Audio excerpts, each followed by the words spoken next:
आज हम लोग भौतिकी में एक नया अध्याय शुरू करेंगे, गैस के अनुगति सिद्धांत। तो जो कोई द्रव्य है, जो द्रव्य मतलब कि जैसे कि द्रव्य तीन प्रावस्था है, ठोस, द्रव और गैस। तो ठोस प्रावस्था में उसके अणु के बीच की दूरी कम होती है, जैसा हम लोग पढ़ते आए हैं। द्रव्य में उससे अणु के बीच का दूरी क्या होता है? कोई भी द्रव्य जो है, कोई भी पदार्थ अणु से मिलकर बना हुआ है, बहुत छोटे छोटे कण से मिलकर, जिसको अणु कहते हैं हम लोग, और अणु परमाणु से मिलकर बना हुआ है। तो द्रव्य जो है होता है तुमको आणविक प्रकृति के होते हैं। लिख लेते हैं, द्रव्य मतलब कोई भी पदार्थ को द्रव्य कहा जाता है, मैटर। द्रव्य अणुओं से मिलकर बने होते हैं।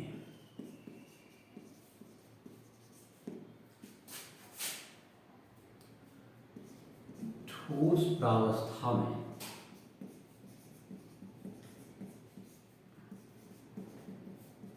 अणुओं के बीच की दूरी, अणुओं के बीच की दूरी, बीच की दूरी सबसे कम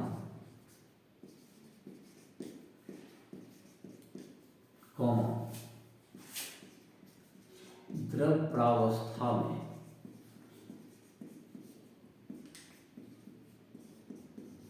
ठोस से अधिक तथा गैस प्रावस्था में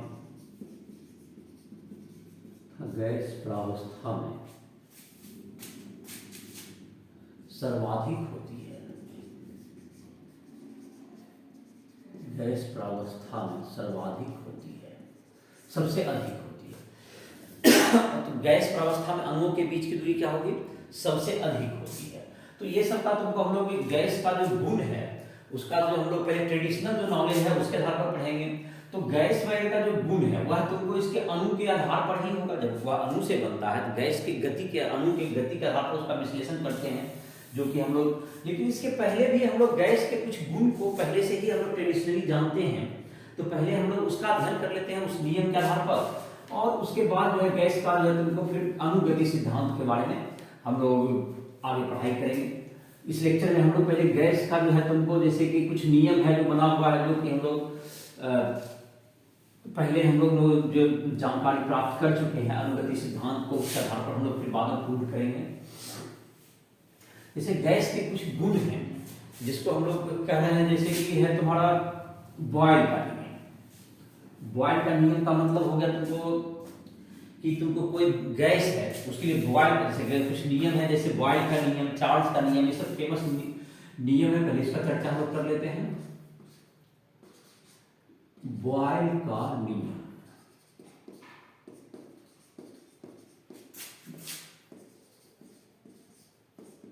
बॉयल्स लॉ, किसी समान द्रव्यमान के गैस का दाब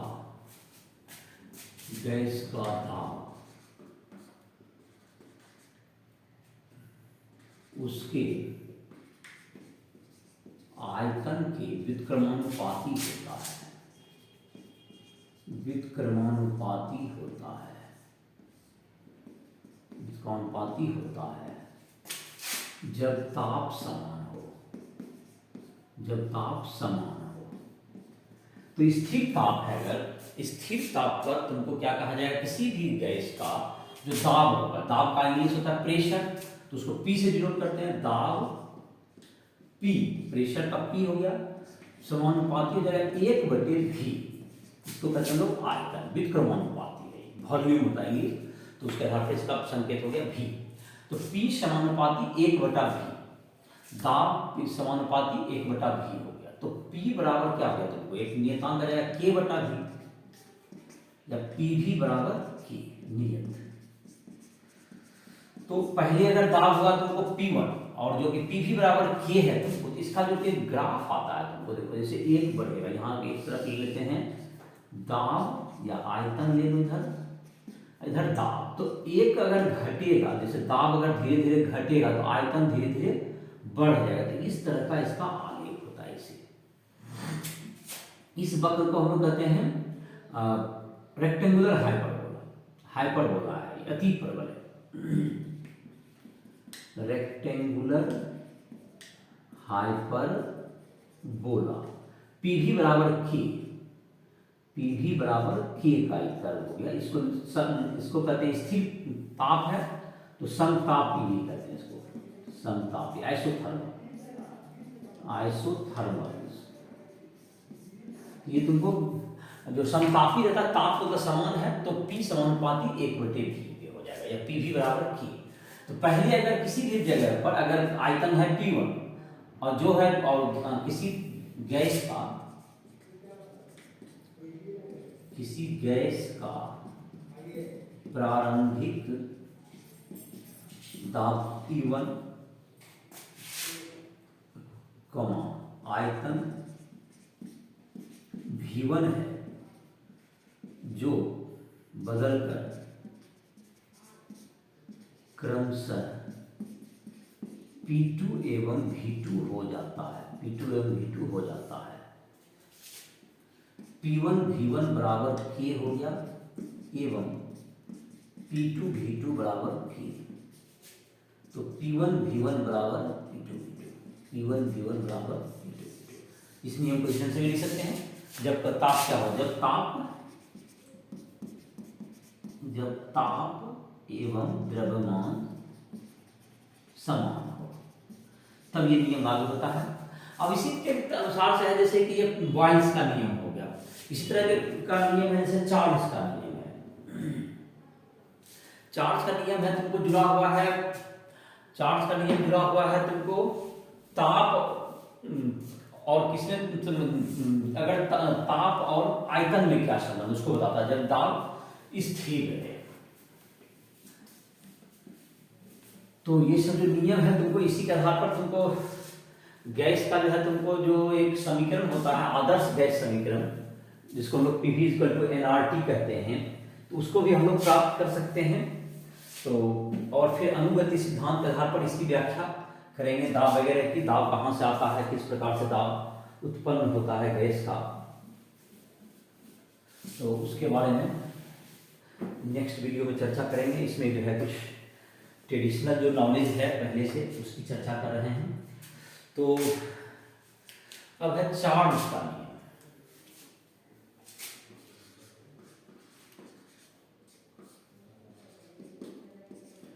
चार्ल्स का नियम, चार्ल्स का नियम, चार्ल्स वगैरह का नाम है। समान दाब पर किसी गैस के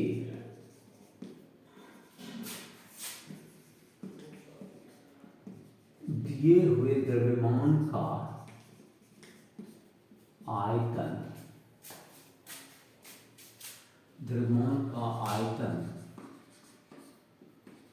उसके परम ताप के, ताप मतलब केल्विन, ताप मतलब केल्विन के समानुपाती होता है, के समानुपाती होता है। गैस नाव में जब भी जाएंगे तो ताप अगर दे देंगे तो केल्विन पर में देंगे। तो V समानुपाती होगा T। जब दाब P एवं द्रव्यमान स्थिर हो तो V समानुपाती T। तो V बराबर क्या होगा, तो V बराबर KT, V बराबर KT। तो ये जो तुमको है जैसे एक अक्ष पर हम लोग वॉल्यूम ले लें और T, तो Y बराबर mx टाइप का दिख रहा है। यहाँ पे ताप T हो गया, इधर ताप T, इधर की तरफ ले लेते हैं आयतन, ऊपर ले लेते हैं आयतन V y अक्ष पर। तो ये जो तुमको समानुपाती है तो V बराबर KT, तो कैसा होगा ग्राफ इसका, इसका ग्राफ जो है सरल रेखा होगा, जैसा कि गणित वगैरह पढ़ा होगा। y बराबर mx है, तो ये जो सरल रेखा होगा ये कहाँ से जाता हुआ दिखेगा, ये मूल बिंदु से इसे, तो जीरो ताप तो हो नहीं पाएगा, इस ढंग से सरल रेखा में तुमको जाएगा। तो v बराबर के टी। तो इसको अगर तुमको v बाई टी बराबर क्या हो गया, के हो गया नियत, नियत हो गया v बाई टी बराबर के। तो अगर दाब है, पहले आयतन है v1 और ताप है t1, इसका मतलब यही समझो बराबर क्या हो गया, क्योंकि नियत रहना है तो बराबर v2 बटे t2। मतलब बाद में जो कि ताप और दाब हो गया, आयतन हो गया v2 और ताप हो गया t2। केल्विन ध्यान दें। और डिग्री सेल्सियस से केल्विन बदलेंगे क्या करते हैं, 2 से 73 जोड़ देते हैं। डिग्री सेल्सियस जैसे 27 डिग्री सेल्सियस बराबर कितना, 27 जोड़ 273 इज इक्वल टू 300 केल्विन, ऐसा। तो केल्विन के लिए कभी भी जोड़ देते हैं। तो एक तुमको जो है अक्सर बात कहता है एसटीपी का बात करते हैं लोग। एक शब्द आता है गैस नियम में, जो अक्सर सामान्य ताप एवं दाब, तो वो कितना होता है उसका चर्चा कर लेते हैं। सामान्य ताप एवं दाब जो है एसटीपी, स्टैंडर्ड, मतलब आजकल कहते हैं मानक ताप एवं दाब। तो मानक ताप एवं दाब एसटीपी हो गया, standard temperature and pressure. STP पर तुमको गैस का जो आयतन है, गैस का तुमको दाब जो होगा, तुमको एक वायुमंडलीय दाब कहते हैं। एक वायुमंडलीय दाब का मतलब हो गया एसआई मात्रा को कहते हैं, जैसे कि हो गया पहले से लिख देते हैं सामान्य ताप एवं दाब, किसको कहते हैं, सामान्य ताप एवं दाब। और इसको मानक कर सकते हैं, आजकल इसका नाम है स्टैंडर्ड नाम होता है, सामान्य। पहले एमटीपी कहा जाता था पहले, अब नाम बदल के इसका हो गया मानक ताप एवं दाब। इसको लिख लेते हैं मानक ताप एवं दाब, standard temperature and pressure STP. इसमें मानक ताप हो गया तुमको, मानक ताप बराबर 0 डिग्री सेल्सियस को, इसको कहते हैं मानक ताप, या 273.15 केल्विन, ये होगा मानक ताप। 0 डिग्री सेल्सियस या 273.15 केल्विन। और तुमको ताप हो गया, मानक दाब किसको कहेंगे, मानक दाब होता है तुमको एक वायुमंडलीय दाब, एक वायुमंडलीय दाब, एटमॉस्फेरिक प्रेशर इसका इंग्लिश हो गया, एटमॉस्फेरिक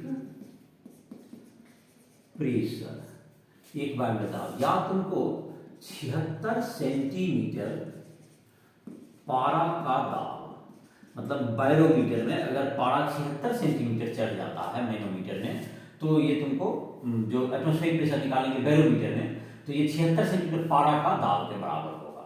तो पारा का घनत्व से इसको, जैसे पी बराबर हम लोग रोज ये पढ़े, भौतिकी पढ़ चुके हैं, इन दोनों में कनेक्ट करते हैं हम लोग किससे, जैसे पारा 76 सेंटीमीटर है तो पी बराबर होता है रो जी एच। ऐसे एसआई मात्रा को पहले लिख देते हैं, तो उसका जो होता है निकाल देते हैं।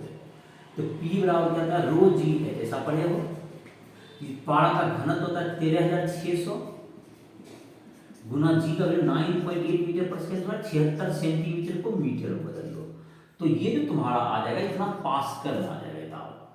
तो ये आता है 1.013 × 10⁵ पास्कल, ये एसआई मात्रक में, और न्यूटन प्रति मीटर स्क्वायर, ये एसआई मात्रक में आ जाएगा। पी बराबर होती है रो, मतलब हो गया जैसे घनत्व पारा कितना चढ़ा, तो ये तुमको मानक ताप और दाब का मान हो गया। इसको तुम याद रख सकते हैं अलग अलग यूनिट में। 1 एटमॉस्फेयर केमिस्ट्री में ज़्यादा यूज में आता है, फिजिक्स में तो ज़्यादातर जो है तुमको एसआई यूनिट में हम लोग काम करेंगे, तो ये तुम्हारा काम करेगा। केमिस्ट्री में तुमको 1 एटमॉस्फेरिक प्रेशर, 1 एक वायुमंडलीय दाब, ये भी काफ़ी काम आता है। आयतन चूंकि उसमें लीटर में भी रखा जाता है, 1 लीटर को कभी बदलना हो तो आयतन को बदलना हो, जैसे देखते हैं ये भी लिख देते हैं 1 मीटर क्यूब, ये काफ़ी 1 मीटर क्यूब बराबर 1000 लीटर, ये ध्यान रखिएगा। 1 मीटर क्यूब बराबर 1000 लीटर, और 1 मीटर क्यूब बराबर 110⁶ centimetre cube, CC cubic centimetre. तो ये सब तुमको इसके हैं मान है। चलो अब है इसके बाद हम लोग कुछ और लॉ को देखते हैं। जैसे है तुमको अब नियम है तुमको, जैसे चार्ट का दाब का नियम है लोग, तो P समानुपाती T हो गया। P समानुपाती होता है, दाब जो है समानुपाती होगा ताप के, अगर स्थिर है तो, आयतन स्थिर तो। गैल्यूजक्स लॉ कर सकते हैं इसको।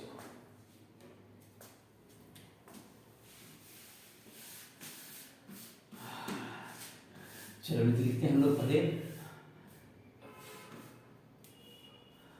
P समानुपाती।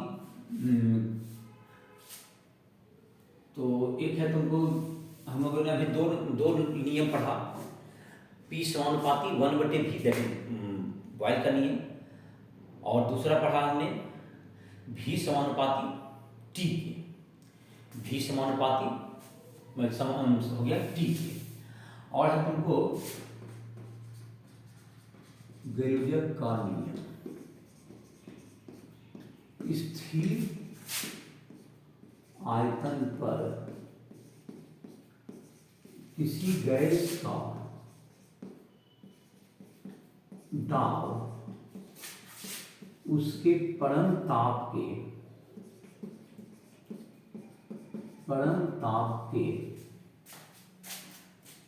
समानुपाती होता है जब गैस का द्रव्यमान स्थिर हो, जब गैस का द्रव्यमान समान हो, तो P समानुपाती T। तो सेम है तुम्हारा P बराबर KT। इसका भी ग्राफ अगर देना चाहेंगे तो इधर ताप दे दीजिए T और इधर दाब दे दीजिए P। तो ये भी क्या होगा, समानुपाती होगा, सरल रेखा हो जाएगा समानुपाती का ग्राफ। या P1/T1 बराबर P2/T2। ये तुमको बहुत सिमिलर है, तुमको चार्ट नियम की तरह ही एग्रीमेंट है, और ये व्युत्क्रमानुपाती नहीं है बल्कि समानुपाती है। तो P1/T1 नाम उसे पता चल गया होगा। अब है तुमको जैसे कि नियम है तुमको, एक एवोगाड्रो का नियम है तुमको। तो एवोगाड्रो का नियम कहता है कि यदि तुमको समान ताप और दाब की अवस्था हो और आयतन भी अगर समान रखें गैस का, तो उसमें जो अणु की संख्या है, गैस के अणु की संख्या वह समान होती है। मतलब गैस के समान अगर कहा जाए कि अगर ताप, दाब और आयतन रहे तो उसमें जो अणु की संख्या, कोई भी गैस हो, ऑक्सीजन हो, हाइड्रोजन हो, नाइट्रोजन, उसमें लेकिन अणु की संख्या समान होती है। तो ये तुमको एवोगाड्रो का नियम कहलाता है, एवोगाड्रो का नियम। समान ताप एवं दाब पर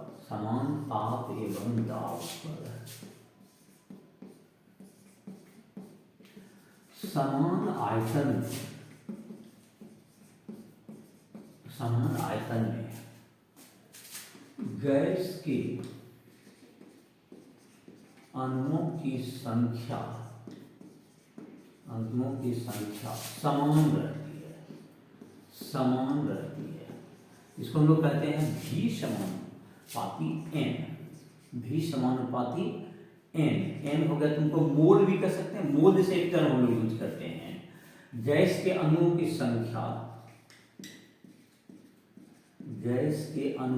संख्या बटे 6.022 गुना 10⁻23 बराबर गैस के मोलों की संख्या। तो इस अणु की संख्या में अगर एवोगाड्रो संख्या से हम लोग भाग दे देंगे तो ये गैस का मोल बन जाएगा। तो मोल को हम लोग N से डिनोट करते हैं, तो मोल को संकेत हम लोग जनरली लिखते हैं N, और अणु का संख्या को, इसको एवोगाड्रो संख्या कहते हैं। 6.022 गुना 10⁻23 को हम लोग Na भी डिनोट करते हैं, इसको एवोगाड्रो संख्या भी कहते हैं, एवोगाड्रो संख्या। तो ये तुमको इससे, तो इसका मतलब हो गया तुमको गैस का अणु समानुपाती उसके मोल का, क्योंकि ये जो तुमको मोल में ही ज्यादातर हम लोग काम करते हैं, अणु का संख्या बहुत अधिक होता है, तो सामान्यतः उसकी गिनती हम लोग किसमें करते हैं, मोल में करते हैं। तो इसका द्रव्यमान से भी रिलेशन होता है, तो मोल का जो है रिलेशन होता है, मोल बराबर होता है तुमको द्रव्यमान बटे अनुपात। ऐसा लिखते हैं, मोल की संख्या बराबर द्रव्यमान बटे अनुभार। द्रव्यमान दिया जाता है जितना द्रव्यमान है बटे अनुभार, या इससे भी मोल निकल सकता है अनुभार, जैसा केमिस्ट्री की क्लास वगैरह में तुम पहला अध्याय में पढ़े भी होंगे। अब यहाँ पर था तुमको, तो मोल को इंट्रोड्यूस करते, तो अणु का संख्या गिनने के लिए हम लोग मोल के सहायता से करेंगे। तो एवोगाड्रो का नियम कहता है V समानुपाती हो गया N मोल का। जब P एवं T नियत हो, जब P एवं T नियत हो V समानुपाती n के, दिस इंप्लाइज दैट V समानुपाती n के हो गया, तो मूल के संख्या के समानुपाती होता है। तो ये तुम्हारा नियम हो गया। अब इन तीनों नियम के मदद से हम लोग आदर्श गैस समीकरण प्राप्त कर सकते हैं। तो आदर्श गैस समीकरण हम लोग प्राप्त कर लेते हैं इससे। उसके बाद देखते हैं और नियम है, जैसे कि तुमको डाल्टन का नियम, उसकी भी चर्चा कर लेते हैं। एक विसरण का नियम भी होता है कि गैस एक स्थान से अगर बाहर निकल रहा है तो वो किस रेट से निकलता है, उसके लिए ग्राहम का नियम है। तो नियम ये सब हैं दिए हुए, जिसके आधार पर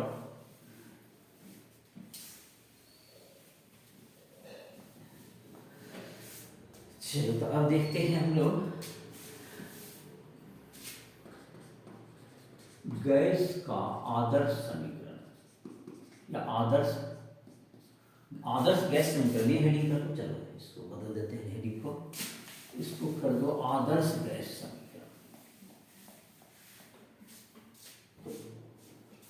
आदर्श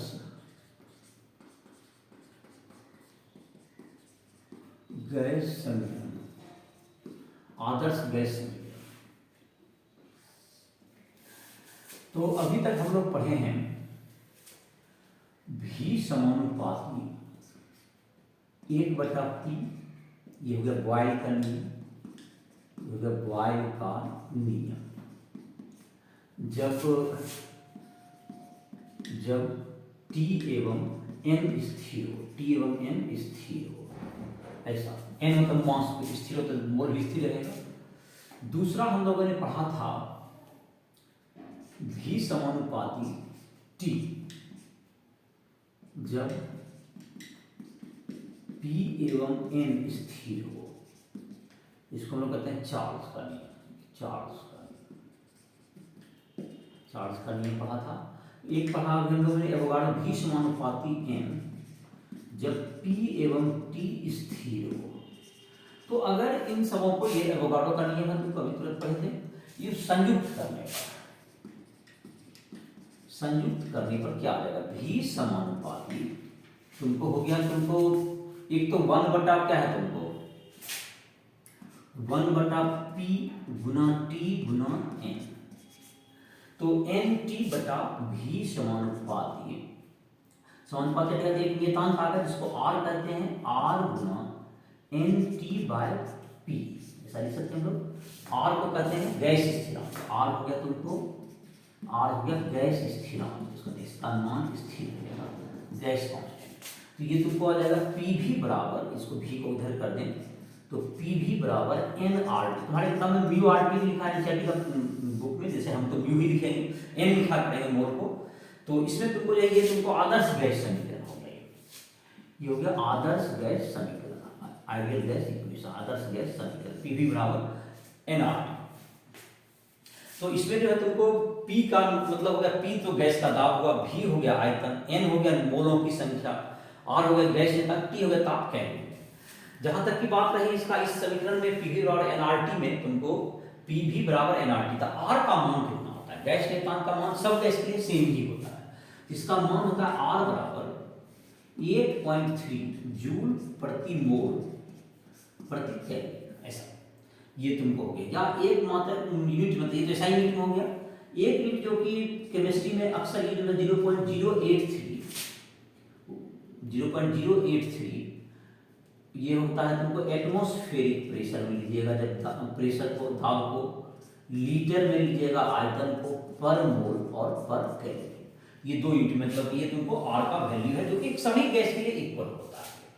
सभी कोई भी गैस है, चाहे ऑक्सीजन हो, हाइड्रोजन हो, नाइट्रोजन हो, कोई भी गैस के लिए 8.3 मतलब ऐसा यूनिट में याद रखिए फिजिक्स में, 8.3 जूल पर मोल पर केल्विन, इस पर काम कर सकते हैं, PV = NRT।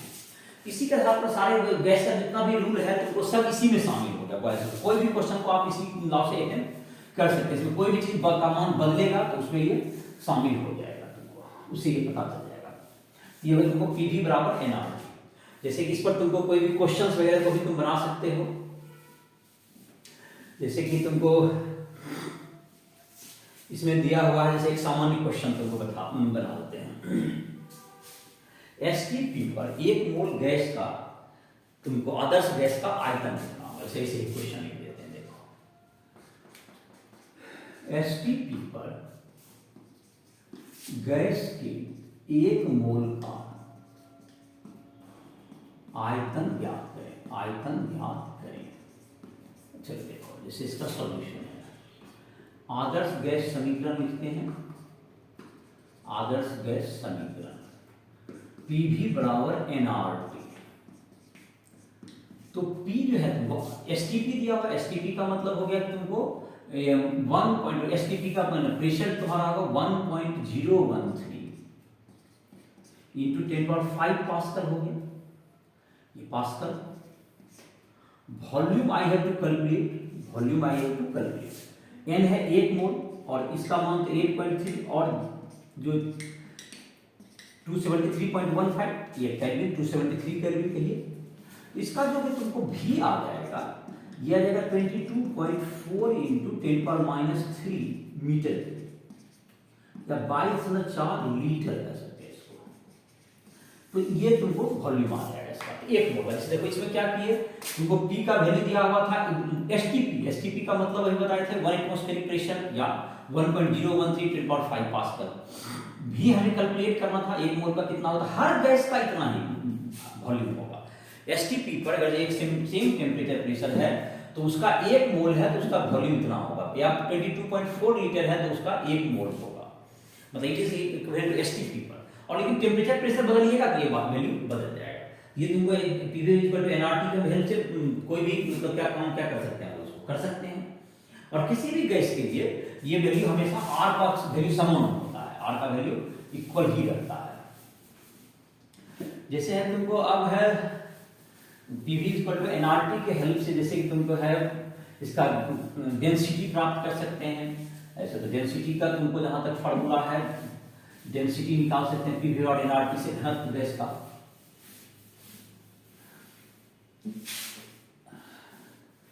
तो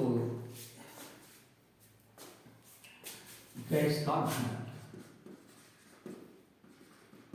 गैस का घनत्व, तो घनत्व होता है, घनत्व किसी भी चीज का होता है द्रव्यमान बटे आयतन। घनत्व बराबर द्रव्यमान बटे आयतन, ये किसी चीज के भी लागू होता है। इसका वैल्यू निकालने के लिए हमको प्रेशर वगैरह दिया हुआ है, कैसे यूज करेंगे। तो घनत्व निकालना है तो द्रव्यमान बटे आयतन, तो द्रव्यमान को हम लोग m से लिखते हैं, m बटे v। अब देखो यहां पर है तुमको, और घनत्व को लिखते हैं हम लोग रो से समझ लेते हैं, इसको रो पढ़ते हैं।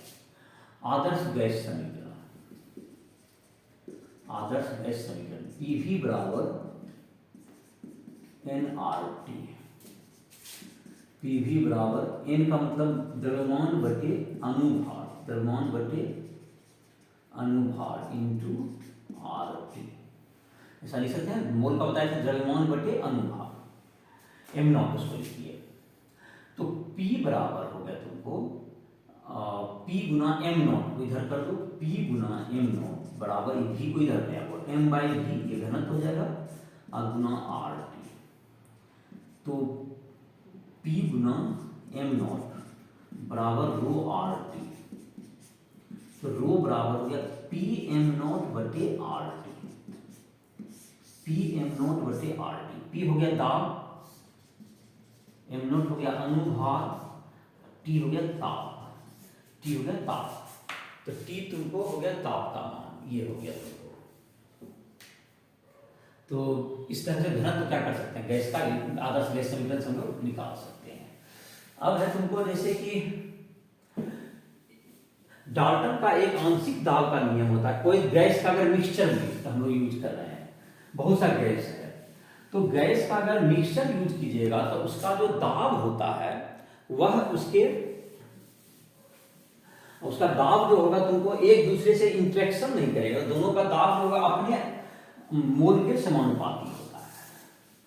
उसको चूंकि दोनों के बीच में अन्योन्य क्रिया नहीं होगी, तो कुल दाब जो होगा गैस का दोनों के आंशिक दाब के योग के बराबर होता है। अब हम लोग के पास कुछ उदाहरण हैं जिसके आधार पर हम लोग क्या कर सकते हैं, निकाल सकते हैं हम लोग। कुछ क्वेश्चन बनाते हैं जिससे कि हमको अणु का आकार, इन सबों के बारे में, गैस के अणु का आकार वगैरह के बारे में जानकारी मिलेगा। एनसीईआरटी का उदाहरण हम लोग देखते हैं, एक नंबर उदाहरण कर लेते हैं, जो गैस का गति सिद्धांत है उस अध्याय का एक नंबर उदाहरण देखते हैं। इसमें है कि जलवाष्प का, पानी का घनत्व जो होता है, जल का घनत्व है तुमको 1000 केजी प्रति मीटर क्यूब, और 100 डिग्री सेल्सियस पर जलवाष्प, वाष्प तो गैस पर अवस्था हो गई, जलवाष्प का घनत्व दिया हुआ है 0.6 केजी प्रति मीटर क्यूब। तो आयतन का अनुपात निकालने कहता है, तो जाहिर है कि आयतन जो होगा तुमको, जलवाष्प तो जैसे हम लोग कहते हैं कि ये द्रव अवस्था में है, जल जो है तुमको द्रव प्रावस्था में है, और ये तुमको द्रव प्रावस्था हो गया, और ये होगा तुमको गैस प्रावस्था में है। तो गैस प्रावस्था में घनत्व तो बदल गया, तो उसका जाहिर है कि आयतन क्या होगा, तुमको आयतन बढ़ गया होगा, तो उसका आयतन का कितना अनुपात होगा। तो अगर हम लोग उसका अनुपात देखें तो जल का आयतन बटे जलवाष्प का आयतन, बटे जलवाष्प का आयतन। तो जल का आयतन कितना हो जाएगा, द्रव्यमान कुछ भी m है बटे 1000, द्रव्यमान बटे घनत्व आयतन हो गया, और वही द्रव्यमान यहां ले लें बटे 0.6, तो ये कितना होगा तुमको, तो जल का आयतन तो मतलब कितना हो गया, 1 बटे mm कैंसिल हो गया, 0.6 गुना 1000, तो 1 बटे 600 करीब करीब हो गया, तो दैट इज 1.66 और इंटू 10⁻³ का रेशियो होगा, मतलब पानी छोटा होगा। इसका मतलब जलवाष्प लगभग 6 गुना 10⁴ गुना उसका आयतन बढ़ जाता है। जलवाष्प का आयतन जो है जल के आयतन से, मतलब दोनों के बीच में देखो एक समान द्रव्यमान मिलेगा, तो कितना अणु उसका बिखरेगा, अणुओं के बीच की दूरी इतना दूरी बढ़ गई, 6 गुना 10⁴ गुना आयतन बढ़ गया। आयतन, जलवाष्प का आयतन उलट जाएगा, जलवाष्प का आयतन बटे जल का आयतन बराबर क्या हो जाएगा, तो 6 गुना 10⁴ के करीब आ जाएगा। इसको अगर उल्टा करें इसको, तो 6 गुना 10⁴ कितना गुना उसका आयतन क्या हो जाता है, फैल जाता है। तो इसका जैसे अणु का बात कर रहे थे, तो जल का एक अणु का जैसे तुमको है, तो जल का एक अणु का द्रव्यमान बटे उसके बीच में क्या होता है, खाली जगह सब जगह आ जाता है। जल का जैसे जल का अणु है, फिर उसके जगह पे गैपिंग आ जाएगा, तो इसी का आयतन बढ़ गया उसका। अणु का संख्या तो उतना ही रहा, अणु का संख्या उतना ही रहता है, लेकिन उसके बीच में गैपिंग बढ़ जाता है, जो हम लोग कहते हैं कि दोनों का मतलब इतना गुना जगह ज्यादा घेर लिया, इसका मतलब है कि उसके बीच का दूरी ज्यादा बढ़ गया है। अब है तुमको इसके बाद है 2 नंबर में देखते हैं कि 2 नंबर में दिया हुआ है कि अगर जल दिया गया तो जल का जो है एक अणु का कितना, क्या क्वेश्चन 2 नंबर, उदाहरण 12 में दिए गए आंकड़ों का उपयोग करके जल के एक अणु का आयतन ज्ञात करें। हाँ, जल के एक अणु का आयतन ज्ञात करें। घनत्व दिया हुआ है जल का घनत्व हमको दिया हुआ है, घनत्व जल का होता है 1 है, जल का बात, जलवाष्प का बात नहीं हो रहा है। तो जल का जो है तुमको अणु, तो हमको जल का आणविक द्रव्यमान पता है, H2O का अनुभार 1 गुना 2 जोड़ 16 बराबर 18 ग्राम में होता है, तुमको 1 मोल का ही हो गया, मोलर द्रव्यमान है, मोलर द्रव्यमान से होता है 1 मोल अणु का द्रव्यमान, 1 मोल अणु का द्रव्यमान, 1 मोल अणु का द्रव्यमान। तो इसका निकालना है कि 1 मोल अणु का द्रव्यमान 18 ग्राम है। घनत्व तो हमको पता है, तो घनत्व तो पता है हमको कितना, जल का घनत्व 1000 है, जल का घनत्व हमको है 1000 केजी प्रति मीटर क्यूब। अब आयतन निकालना है, तो 1 मोल का आयतन पहले निकल जाएगा, 1 मोल जल का आयतन, 1 मोल जल का आयतन बराबर क्या आ जाएगा, 1 मोल का द्रव्यमान देते हैं मोलर द्रव्यमान, मोलर द्रव्यमान जिसको अनुभार भी कहते हैं बटे घनत्व। यह 18 ग्राम में है, लेकिन एसआई मात्रा में 18 में 10⁻³ केजी कीजिए, अनुभाग में केजी में बदल लीजिए। अब बटे 1000 क्या होगा तुमको, केजी प्रति मीटर क्यूब। तो 18 गुना 10 पावर माइनस 6, 18 गुना 10 पावर माइनस 6 हो गया तुमको। ये हो गया -3 ऊपर है, 18 गुना 10 पावर माइनस 6, ये हो गया तुमको मीटर क्यूब आ गया इसका आयतन। 18 10 पावर माइनस 6 मीटर क्यूब। 1 मोल जल का आयतन भाई, 1 अणु का आयतन चाहिए हमको, एक जल के 1 अणु का। तो इसमें 1 मोल में कितना अणु होता है? 6.022 गुना 10 23 अणु। तो जल के 1 अणु का आयतन, जल के 1 अणु का आयतन बराबर क्या हो गया? 18 गुना 10 पावर माइनस 6 है 1 मोल का, इतना मीटर क्यूब बटे 6.022 गुना 10 पावर 23, ये 3 गुना 10 पावर माइनस 29 मीटर क्यूब। 3 गुना 10 पावर माइनस 29 मीटर क्यूब आ गया। 3 मतलब 6 से लगभग मान लीजिए इसको, 18 6 कट गया, तो 3 गुना 10 पावर 29 मीटर क्यूब जल के 1 अणु का आयतन है। लेकिन जलवाष्प जब कहेंगे तो इसका अगर त्रिज्या निकालना चाहेंगे, जैसे कि इसका अंदाज लगा, जैसे आयतन ही तुम्हें पूछा गया, लेकिन जो सॉल्यूशन क्या है बुक में, उसमें इसका त्रिज्या भी निकाल देगा। जल कैसा होता है? गोलाकार होता है। तो जल गोलाकार होगा तो उसका त्रिज्या, जिस आयतन को जल का एक अणु का निकल गया हमको, क्या चीज? आयतन। एक अणु का आयतन ये निकल गया तुमको दिया हुआ है हमको, और इसका आयतन क्या था? 4/3 पाई आर क्यूब के बराबर कर देंगे। 4/3 पाई आर क्यूब बराबर 3 गुना 10 पावर माइनस 29।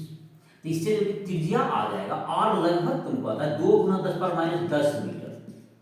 तो ये आर लगभग आ जाता है 2 एंगस्ट्रॉम भी इसको कहते हैं, 2 गुना 10 पावर माइनस 3।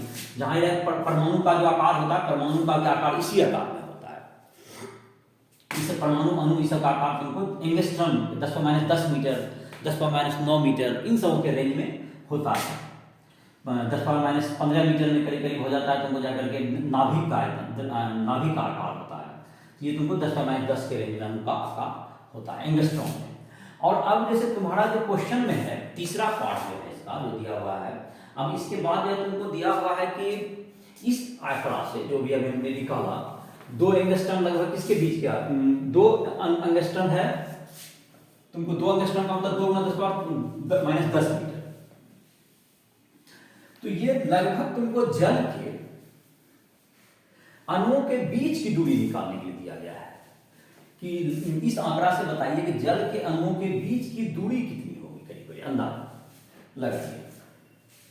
एक तो हुआ अभी जो हमने निकाला, देखो अभी जो हमने निकाला एनसीईआरटी उदाहरण 3 का चर्चा करते हैं, उदाहरण 3 का। तो इसमें अभी जो हमने निकाला जल का एक अणु का आकार निकाल लिया हमने, लगभग 2 एंगस्ट्रॉम के बराबर है, 2 एंगस्ट्रॉम। अब जैसे अभी पूछा जा रहा है जल का एक अणु यहां है, एक अणु यहां होगा, तो इन दोनों के बीच का दूरी कितना होता है? लगभग अंतर आणविक दूरी जिसको कहते हैं, अंतर आणविक दूरी जल का कितना होगा, ऐसा कहा।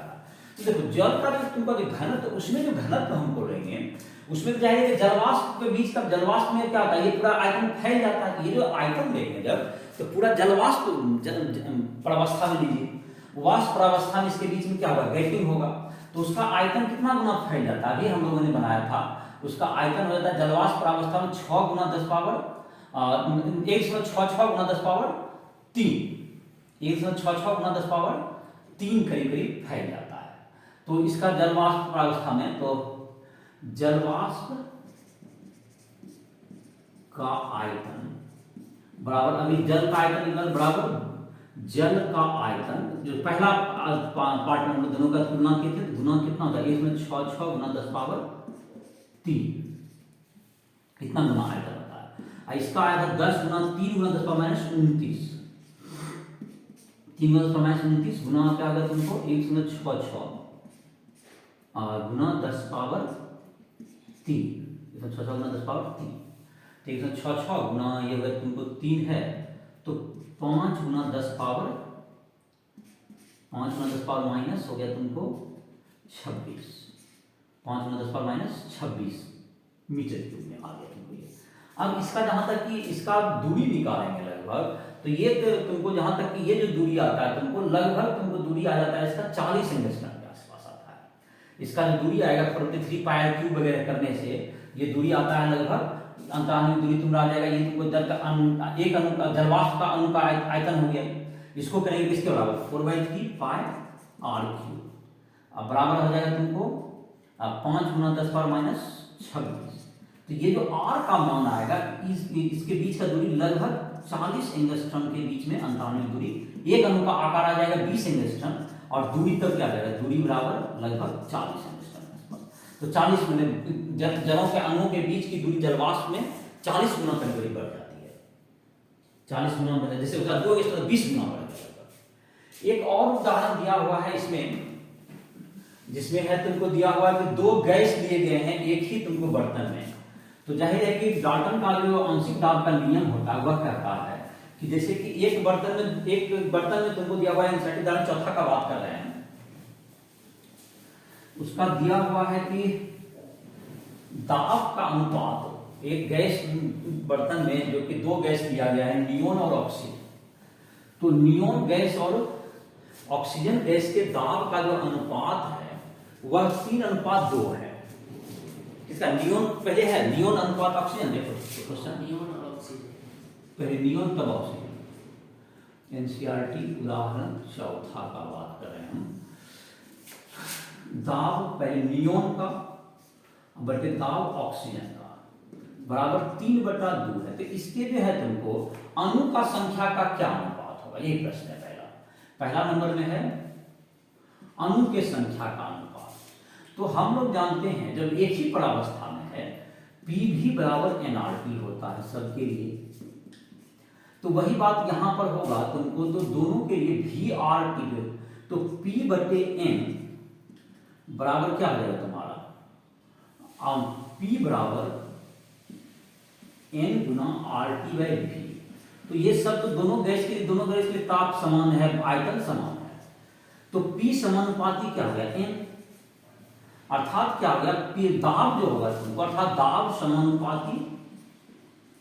समानुपाती अणुओं की संख्या के, तो PNE बटा PO2 बराबर हो गया अणु की संख्या N बटे NO2 दैट्स इक्वल टू 3/2। यही अनुपात में होगा, जो अनुपात है तुमको दाब का वही अनुपात किसका होगा, मोल का होगा, क्योंकि दोनों समानुपात हो गया। अब हम लोग किसी भी चीज को, कोई भी समीकरण को अप्लाई करना, पीवी और एनआरटी लगाइए, जो हमने डिराइव किया उसी से तुम्हारा समझ जाएगा, याद आएगा। दूसरा पार्ट था इसका कि घनत्व का क्या अनुपात है, घनत्व का अनुपात चाहिए। दूसरा में बर्तन में नियोन एवं ऑक्सीजन के द्रव्यमान घनत्व का अनुपात चाहिए, नियोन का पहले ऊपर में बटे आयतन का इसका। तो देखते हैं नियोन और इसका अनुपात, चलता इसको मिटा के देते हैं। तो आयतन का अनुपात हमको दाब का अनुपात पता है, घनत्व का अनुपात चाहिए। तो घनत्व का कभी सूत्र निकाले थे उसी का प्रयोग कर लेते हैं। जब पी और एनआरटी से बढ़ के भी तुम सूत्र तुरंत निकाल भी सकते हो, तो निकाल भी देते हैं। मान तो सूत्र नहीं याद होगा, ये तो हमेशा याद रखना ही है, पीवी इक्वल टू एनआरटी। तो P बराबर क्या होगा, द्रव्यमान घनत्व होता है तुमको, द्रव्यमान मोल हो गया तुमको M बटे M0 होता है, और एक V से इधर गुना करते हैं, V को उधर ले आए तो ये घनत्व हो जाता है। तो P गुना M0 बराबर रो गुना RT। घनत्व का विकल्प सूत्र निकाले हुए थे, याद होगा तो रो बराबर क्या होगा PM0 बटे RT। अब जैसे कि घनत्व लेना है एक बार नियोन का और एक बार ऑक्सीजन का घनत्व, तो दाब तो दोनों का अलग अलग है। दाब एक बार दाब P नियोन लिख दो और गुना क्या होगा M0 नियोन का अनुभार होता है, पहले का हीलियम नियोन का 19 होता है, अनुभार इसका 19। अब बटे RT है तुम्हारा, RT लिख लीजिए, चलिए RT तो कैंसिल हो जाएगा, इसे इसका मान देने की जरूरत नहीं है। और उसके बाद है इसका जो है तुमको PO2 गुना इसका हो गया तुमको अनुभार 32 होता है। अब बटे में क्या हो गया RT, ये RT क्या हो गया कैंसिल आउट हो गया, तो दैट्स इक्वल टू क्या हो गया तुम्हारा P नियोन बटे PO2 गुना 19 बटे 32, और इसका मान है 3/2 गुना 19 बटे 32। 19 गुना 3 हो गया 57 बटे 64। कितना अनुपात दिया होगा, कितना है सर? हाँ आंसर है 3/2 गुना 20.2 बटा 32.0 बराबर आंसर बोलो। हाँ बराबर 0.947 0.947 57 बटे 64 हो गया, लगभग 0.947 के बराबर हो गया। तो ये हो गया तुम्हारा इसका मान हो गया, द्रव्यमान होगा। तो तो ये तुम्हारा था जिसमें कि हम लोग गैस के अगले में तुमको जो है गैस का जो है इन समग्र गुण की व्याख्या हम लोग गैस के अनुगति सिद्धांत के आधार पर करेंगे अगले लेक्चर में। और इस लेक्चर में तुमको इतना ही था। जो भी किसी स्टूडेंट को कोई भी परेशानी हो, राइस ट्यूटोरियल ऐप को प्ले स्टोर से डाउनलोड करके हमसे कभी भी संपर्क कर सकता है। फिजिक्स केमिस्ट्री या मैथ किसी सारे वीडियोज उस पर उपलब्ध हैं और तुम कोई भी उसमें लेक्चर्स को उसमें देख सकते हो। पूरे सिलेबस के मिल जाएंगे। इसी के साथ लेक्चर को समाप्त कर रहे हैं।